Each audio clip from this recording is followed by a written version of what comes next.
ResortLoop.com is brought to you by Joffrey's Coffee and Tea Company. Enjoy Joffrey's new single origin coffee, Peru Cafe Femenino. Available at Joffreys.com and at the Joffrey's kiosks throughout the Disney parks and resorts.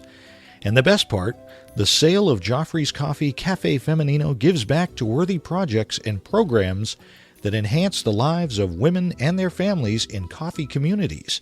That's Joffreys.com.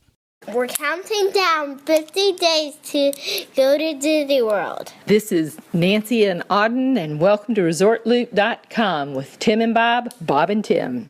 Please stand clear of the doors. Por favor, manténganse alejado de las puertas.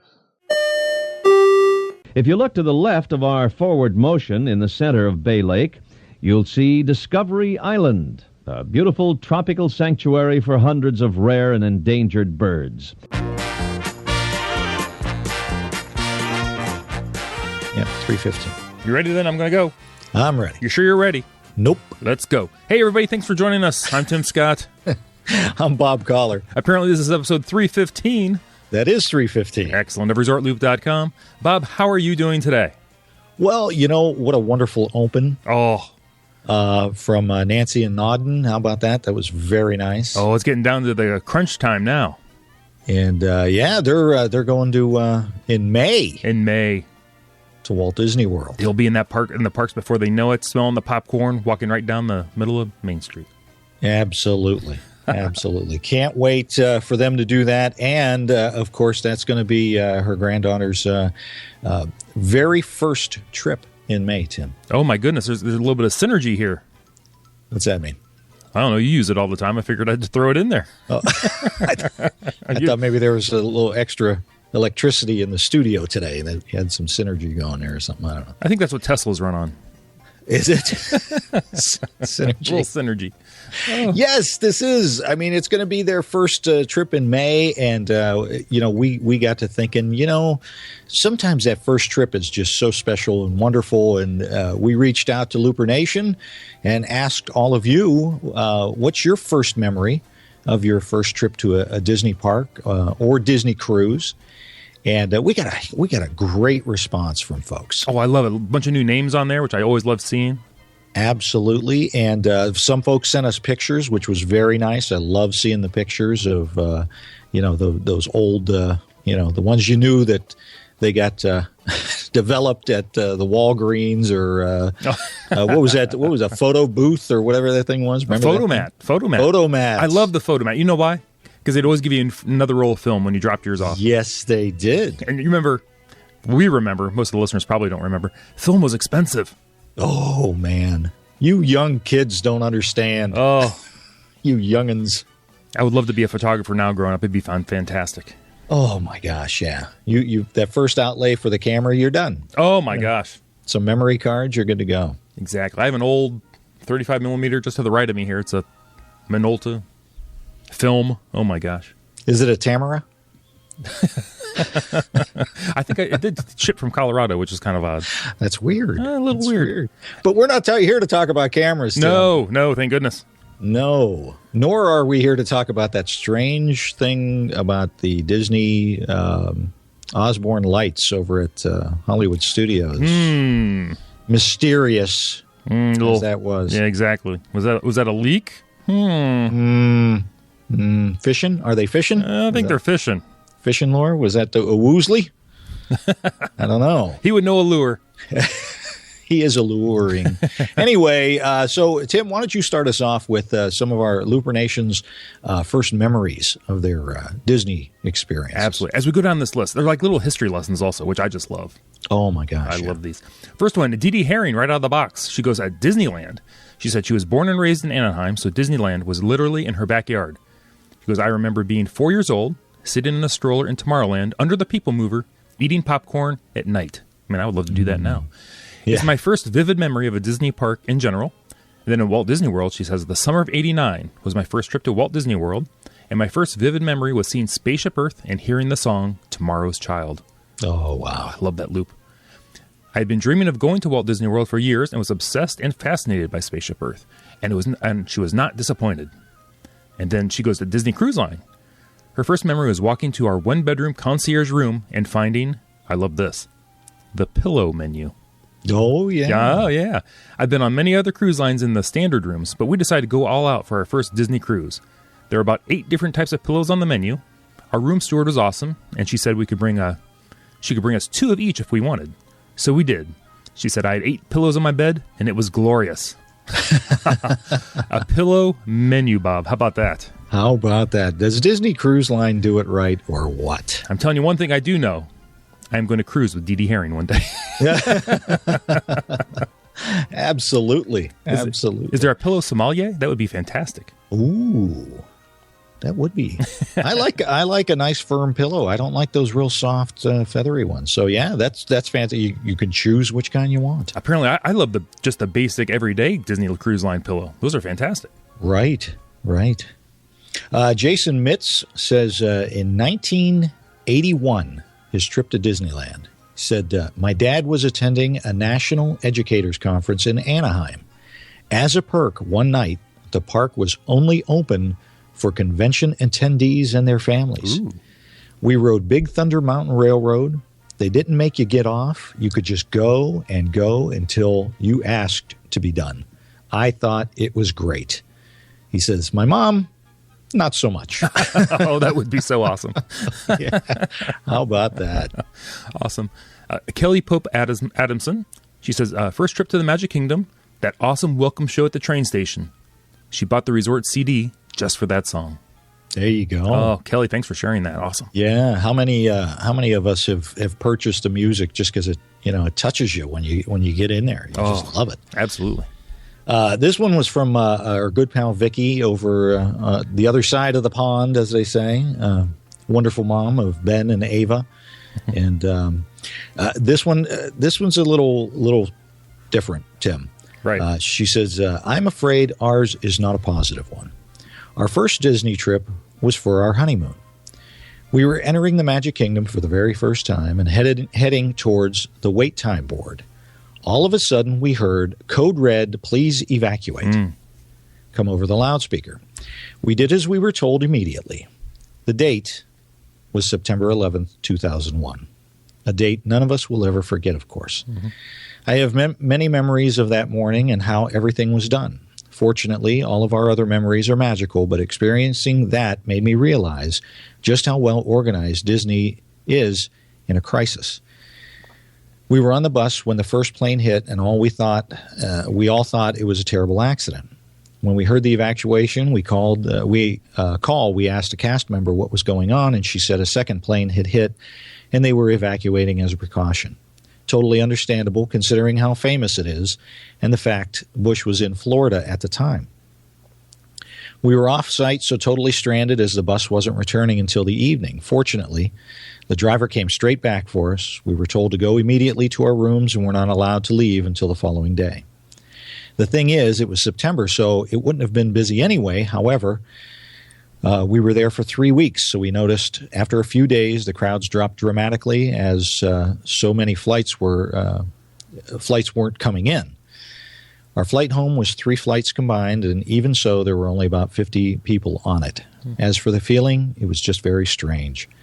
People were trying to get on with their holidays and still have fun, but there was definitely an air of sadness. It's hard to describe. When we went to the restaurant attached to our hotel, that's when we saw the most emotion. The staff there were incredibly angry. I think that's just how they dealt with it. It was a very strange time overall. And she ends with, would rather have had a nice memory. Oh, absolutely. So, yeah, that would have been a tough time to be there. Tough one. Vicky, thank you for sharing that story. That's absolutely very emotional.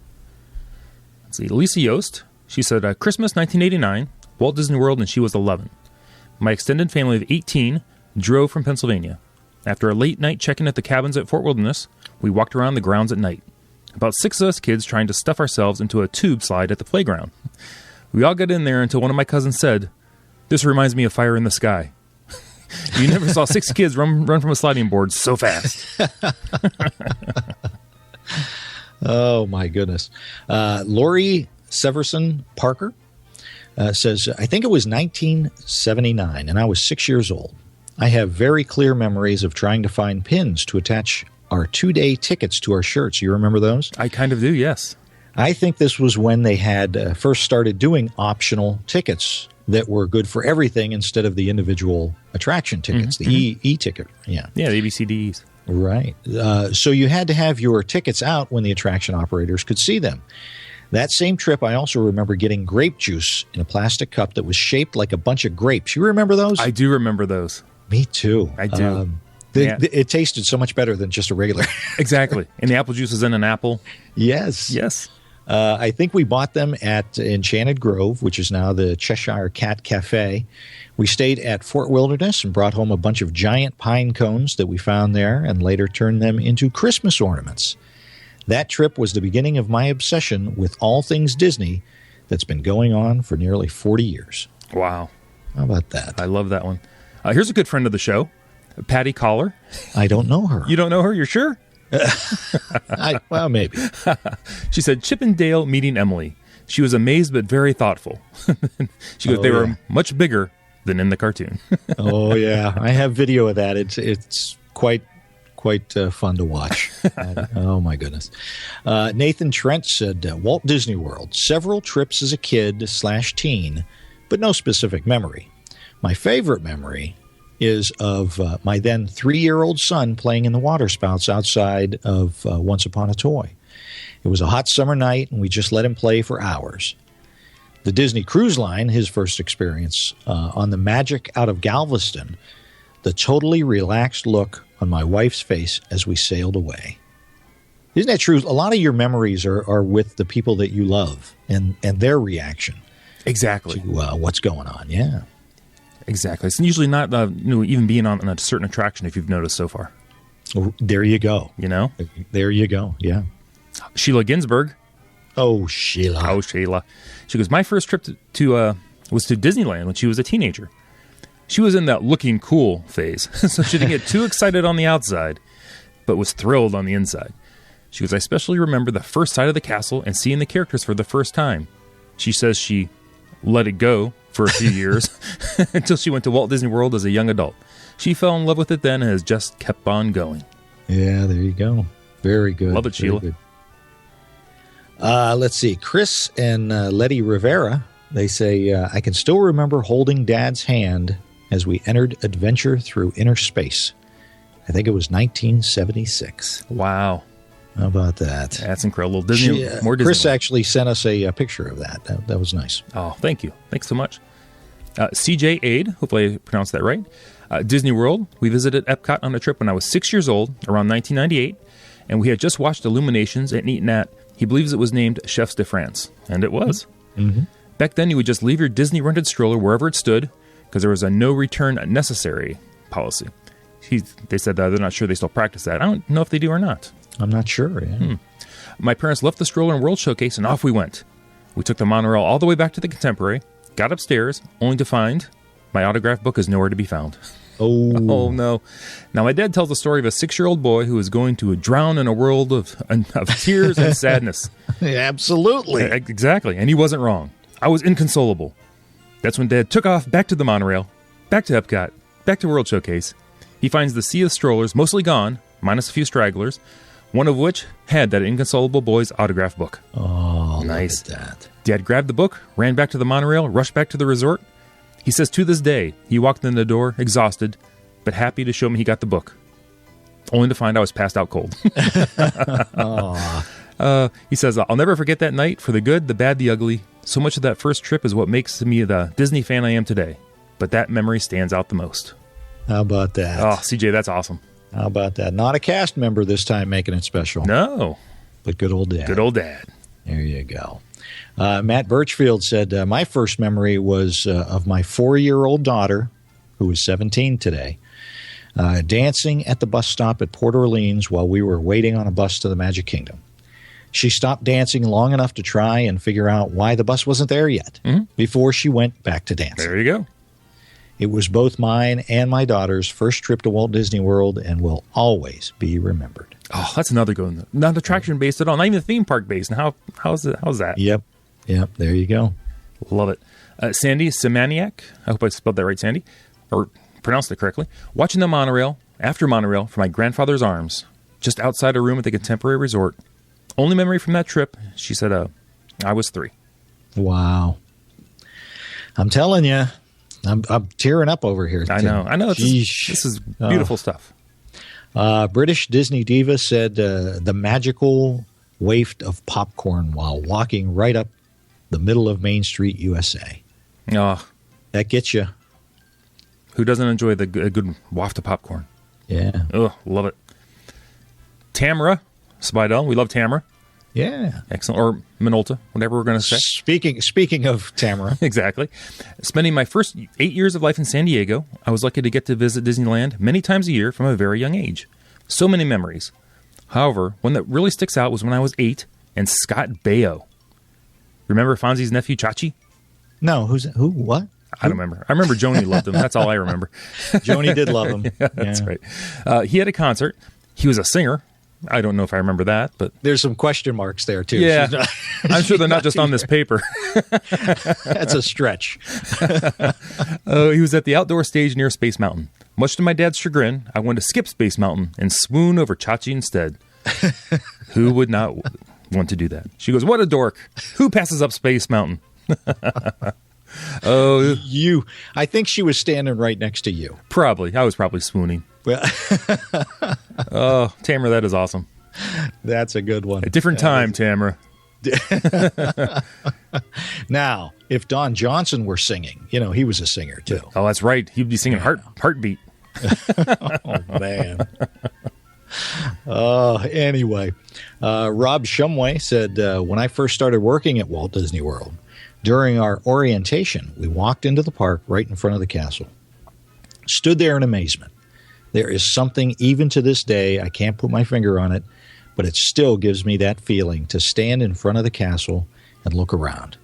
Watch everyone else's face as well. Even after being many times over, it still is priceless. Oh, by the way, my dad hated the parks. That's why we never went when we were kids. Oh, my goodness. Yeah. So there you go. Even if you haven't gone yet, it's never too late. No, that's true. They're waiting for you, beckoning you, calling you. Absolutely. Well, your money. They're asking for your money. Well, that's always true. Great friend of the show, Monica Rodriguez Pinto. Monica. She was on our first family trip. We had breakfast at Akershus. Gesundheit. That's where you go, Gesundheit. Gesundheit. That's my goal. Anytime anybody hears the word Akershus, wherever you're at, just say Gesundheit or God bless you. I just think that's hilarious. Just go first breakfast at Akershus with the princess. As we entered, she got a picture with Belle. When they gave us the picture, I couldn't help tearing up, and that picture made my whole trip. It still hangs in her room. My princess with one of her favorite princesses. Yeah, Monica sent us a picture of that, too. That was very nice. Very nice. Thanks, Monica. We really appreciate you guys sharing this with us because, we all have our first memories, and it's just nice to hear other people's memories. It's like looking at other people's home videos, Exactly. For us, as Disney fans, we can appreciate that. So, Holly Wilson says, my first trip to Walt Disney World was on fall break 2014. My friend and I took our vacation from teaching to go on this trip. As soon as we saw the sign, the excitement was so high. We stayed at the All-Star Sports and was amazed by all of the fun. We attended the Mickey's Not So Scary Halloween party, our first night there, and I actually had tears on my face seeing the castle for the first time. This is the most incredible sight. Celebrating my birthday at Walt Disney World was incredible and so much fun. In fact, as I typed this, the memories are flooding back, and I must say, I followed a lot of LooperNation's advice, and it totally paid off. Well, that's wonderful. Holly, Thank you. Great. LooperNation's fantastic, folks. I hate to tell you. That's right. You guys got all the great information. I'm telling you, you guys got the information. Check out our group, LooperNation Live, over there at Facebook, too. There you go. Join up. Yeah. Exactly. Frederick Pagliaro Jr. I don't know why I always do that, but we just call him Freddie. Freddie Page. Yeah, that's right. It's easy to remember my first trip to Walt Disney World because I was 27 years old. It was my wife's idea to honeymoon there, and my first reaction was to say it was for kids. Yep. That's what a lot of people say, unfortunately. When she showed me the brochure and I saw the Wilderness Lodge, I was convinced. My first memory was walking into the lobby, being blown away by the sights, sounds, and smells of this majestic resort. We all explored all day and had a romantic dinner at our favorite restaurant in the world, Artist Point. These are my first memories of Walt Disney World. Yeah. We've talked about it, how romantic Walt Disney World can be for couples. I mean, there's, So absolutely. And Artist Point, forget about it. Oh, my gosh. Yeah. The food's ridiculous. Yeah. And very romantic. It's just, you can go to all kinds of restaurants all over the world, and some of the best are still at Walt Disney World. I don't care. The theming and the food and everything is just incredible. Good pal of the show. We know her son. We do. Benita Polly-Braun. Oh, we're going to be hearing that name again. Yes, we will. Said, so many wonderful memories came rushing to me as soon as I read this. I could write a 5,000-word essay, but I'll keep this small. It was the summer of 1966. I was 9 years old. So, yes, I'm 59. You don't need to reveal. No, it's fine. That's fine. My parents' sister, who is 4 years older than me, and I drove our new yellow station wagon with wood-like on the side. I love from Indianapolis to Anaheim, California. The truckster. My family had that exact same station wagon. That is just one wonderful memory of so many, but again, small. I guess the most prominent memory I have is riding the Matterhorn with my sister and dad. It was the first roller coaster, quote unquote, I had ever ridden. I remember all of the laughter and the thrills of the curves, thinking the car was going to go off the edge and splash off the water on the last hill. So many wonderful memories. Oh, awesome. So, yeah, there you go. Awesome. Nothing better at the end of a long road trip than ending up at Disneyland or Disney World, Absolutely. And the moose never tells you out front that they're closed. So that's nice. Did you see a moose when you got there? I didn't see a moose. Okay. They've got bears now over at the California Adventure, but no moose. That's true. John Marakek, if I got that right, John, goes, riding Dumbo at Walt Disney World's Magic Kingdom is all I remember. And that may be because of the film my dad took. That's right. It's on a reel somewhere. John, you got to get that transferred over to a DVD or a file of that. That's awesome. John, I think we all have some film somewhere hidden away of that first Disney trip. I know I do too. So, Tony McDaniel says, 1977. My stepmom telling me no to riding Dumbo, followed by her getting sick on Space Mountain. Pure karma for denying 5-year-old me Dumbo. Oh, at least right. Tony's not holding on. He's not holding on. No, he's not bitter. Tony was driving the karma bus. He was. That's outstanding. DVCM said, we were bowled over by the gorgeous lobby of the Wilderness Lodge. Then the lovely boat ride to the Magic Kingdom. So many first-class details, even before the Magic Kingdom, before getting there. How awesome is that? Oh, yeah. Yep. Again, like you said, it's not always the ride. It's the experience. Sometimes just getting to the Magic Kingdom. So I love the launch rides. I just do. Oh, so do I. So relaxing. Exactly. I could do that all day. I could just ride the boats all day. Oh, yeah. Finally, Scott Gerke says, my first memory of Walt Disney World is one of my favorites of all time. We drove down on our family vacation and set our sights on the Magic Kingdom. My older brothers went off on their own because they were teenagers and too cool to hang out with their parents and kid brother and sister. Instead of going to Peter Pan first, like we would normally do for years to follow, we hung a right in front of the castle and ran to the Mad Tea Party. My dad let me, my sister, and my mom experience it on our own because spinning rides had never treated him kindly. Mm-hmm. After waiting in a short line, we were let in past the gate to choose our teacup. The three of us hopped in and eagerly waited for the ride to start. My mom has always been a fun person. She's not very shy, but she can be somewhat reserved in public. But when that ride started and we all started to circle, she acted the part and turned into a mad woman. I have never seen anyone spin that center wheel as quickly as she did. We spun and laughed the whole time with gigantic smiles painted across our faces.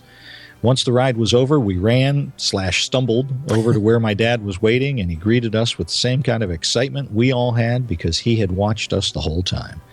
I'll never forget that moment. It must have happened 20-some years ago, and it's still fresh in my memory. It's moments like that when I miss my childhood, but at the same time look forward to sharing those same kind of memories with my own children someday. Oh. And that, I think, is why we keep going back. That's it.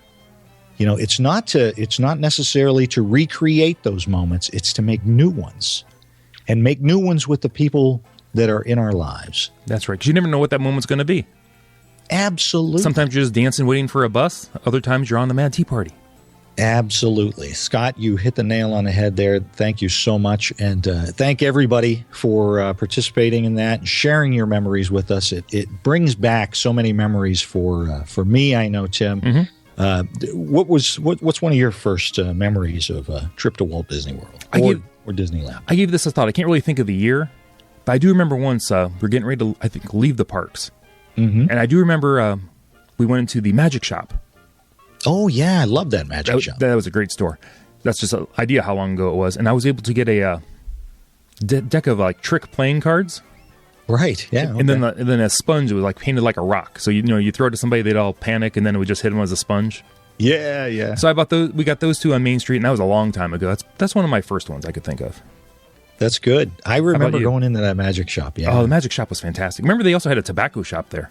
Yes, they did. Can you imagine how that would go over today? Yes, they did. Yeah, they don't really do that anymore. You couldn't buy gum, but you could buy some tobacco. Right. And back then you could go all over the park and smoke it.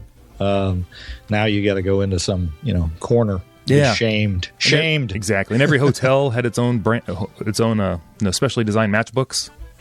Oh my gosh, that's right. You know what? I still, to this day, in a box somewhere, have a contemporary matchbook. Yeah, I think I have might have a Polynesian one somewhere. Really? Oh, and Top of the World had their own too. Did they really? Yeah, and I think those might have been boxed wooden ones. I'd have to investigate that one. Look at you. Because that was Top of the World, baby. Well, you paid for those matches. Exactly. Oh yeah. That is awesome. Mine was Disneyland. I've mentioned my first trip was in Disneyland, and it was probably around 68 or 69, 1969, and I was young. I was just a kid, and but I remember the Matterhorn, the same type of memory. Going on the Matterhorn and feeling like you're just going to shoot right out of one of those caves and off into nowhere, and just so very exciting to ride that ride. And then, of course, the end of the night, all I wanted to do was ride the submarines and the yellow submarines that they had, and I was not able to because I had eaten so much junk and gotten so excited about being there and all of that I ended up being sick, and remember just so disappointed not being able to ride the submarines. Oh, so, yeah. But great experience. Couldn't wait to go back. I did ride the submarines with my kids, which was cool. After Did you not overeat that day? Were you much better? 40 years or whatever it was. Right. 40 plus years. 40 more years under your belt, you were good to go. I was ready to go. My stomach had settled by then, so I was good to go. Yeah. A couple of Tums, some ginger ale, you were good to go. But I do have a memory that I think all of us might share, and that is every time, from the first time I went to Walt Disney World to the last time I went to Walt Disney World, and I'm 52 years old now, that feeling you get when you're getting ready to leave, and that sick feeling in your stomach, you got the butterflies. It's so it's an emotional feeling. At least I get it. I don't know. Do you get that feeling? Oh, I do. Because it takes so long. Everyone's so excited to pack to go on vacation. Right. When you have to pack up to come home, oh. Yeah. And then in our case, because we drive all the time, driving under it's great driving under the sign going. Exactly. But leaving is so difficult. I know. When it says see you real soon, and you're like, well, it might not be that soon. You'd almost rather it says just, get out. Yeah. Oh, it is just, and unfortunately for my son, he has carried on my tradition of being physically ill when we go to leave, and he'll stare out the window until we hit, like South Carolina, right? And then he's finally like, okay, I guess I'm over it, right. Oh my goodness! So love that. Thank you all, LooperNation, for participating in that. We're going to have some more fun questions like that for everybody, and Tim, I think that's all I've got. Excellent. I just want to mention real quick, we're going to be taking orders for the ResortLoop.com shirt through April 17th. Absolutely. Get those orders in. That's right. And then we're going to place our order and get those out to you.